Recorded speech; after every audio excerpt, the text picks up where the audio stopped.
Hello viewers, in this video I'll show you how to fix Google Maps alternative routes not showing problem or not working problem. If you want to solve this problem, please follow the step. Step 1. Open your phone setting, scroll down, go to apps, tap on manage apps, search Google Map application, click on Google Map application, go to storage,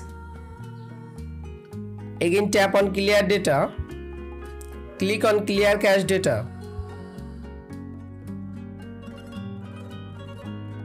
go back, again tap on apps permission. You can allow all apps permission. Step 2. Open Play Store and update your Google Map application latest version. You make sure your Google Map application is up to date. Step 3. Again open your phone setting, tap on Wi-Fi, check your internet or mobile data connection is stable. Again open your Google Map application. You can follow all of the steps to fix Google Maps alternative routes not showing problem or not working problem. If this video helpful for you, please subscribe our channel and like this video.